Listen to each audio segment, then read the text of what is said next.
Magandang umaga po, 'no. Tinatanong ng mga guro kung yun daw bang aral ay sabihin mandatory ba, required ba?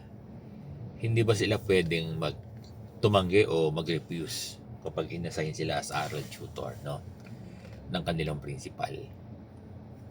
Alam niyo, dapat maunawaan ng ating mga guro na yung aral ay palagi kong sinasabi na isa itong Republic Act, isa itong batas. Kaya, pag ito ay isang batas, dapat to ay mandatory, no, na ma-implement sa mga paaralan, sa public school. Ngayon, tinatanong ng mga guro kung pwedeng mag-refuse o tumanggi, no, kapag inassign sila ng kanilang principal o kinuha sila ng kanilang principal bilang aral tutor. Technically, pwede nating sabihin na pwedeng mag-refuse o tumanggi yung guro. Kasi may provision na nagsasabi, di ba? May guidelines na nagsasabi, particular sa trimester, sa aral, particular sa aral program, na sinasabi doon na voluntary yung participation ng mga regular teachers natin sa paaralan. So kung voluntary, hindi sila pwedeng pilitin. Hindi sila pwedeng i-require. Hindi po pwedeng gawing mandatory sa kanila, no? At sinasabi na may narinig tayo, no? Na statement ng DepEd, ng ilang USEC na sinasabi na hindi mga regular teachers ang magtuturo ng aral. Diba?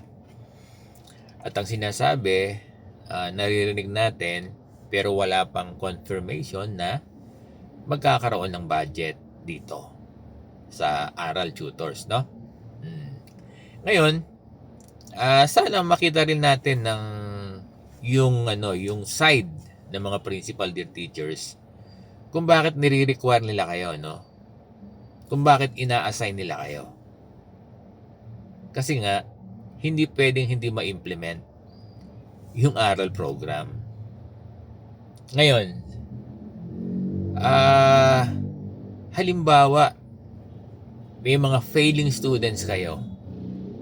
May mga na-identify kayo na dependent learners. Pag sinabi nating dependent learners, ito yung mga below proficient sa ginamit natin mga tools.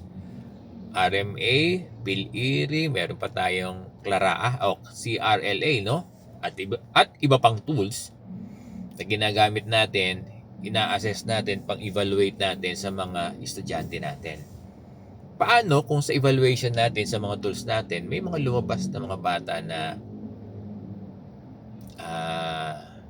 slow learners, below proficient, nag-failed sa mga tools? Ang ibig sabihin yan ay talagang mag-a-undergo sila ng aral at kinakailangan. Ngayon, kung meron tayong mga identified students for aral, sino ngayon na magtuturo? Yan ang tanong natin sa mga teachers basta Sir Bong, ayaw ko po. Papaano kung lahat kayo ay ayaw? Di ba? Nagsasalita ako sa pananaw ng isang punong guro tungkol dito sa aral. Kasi paano kung hindi may implement ang aral sa school, yari yung principal. Ibig sabihin, mahina yung kanyang leadership. O hindi na lang doon, dear teachers. Sino magtuturo sa mga batang ito na identified natin sa aral? Sir, yun na lang pong gusto mag-volunteer. Paano kung wala nag-volunteer? Di ba? Kaya ang gagawin ng principal talaga, mag-a-assign. Kaya kung na-assign kayo, swerte nyo. Hindi, joke lang. Huwag lang kayong tumanggi. Ganun sana ang pakiusap natin. Besides, ang focus naman nito, dapat unahin ng principal yung mga guro natin sa English at Science. Dapat sila muna. Kasi sa susunod, English at Math. Kasi sa susunod naman, na implementation ng aral, to my understanding, ay Science naman. So, pwedeng ang mag-sacrifice muna dito, di ba, ang magkaroon ng inisyatibo, ay yung mga English at Math teachers. Di ba? So, balikan natin yung tanong mo. Pwede bang tumanggi?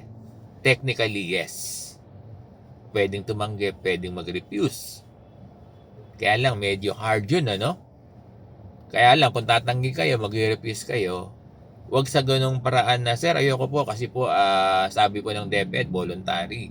At nabasa ko po sa guidelines na hindi regular teacher ang gagamitin.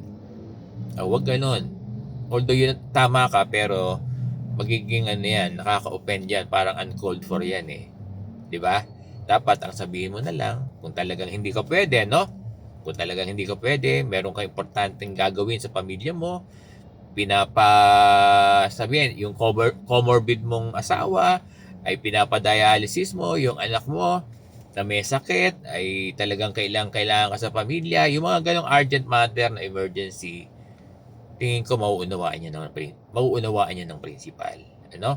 Kakausapin mo na lang yung principal mo.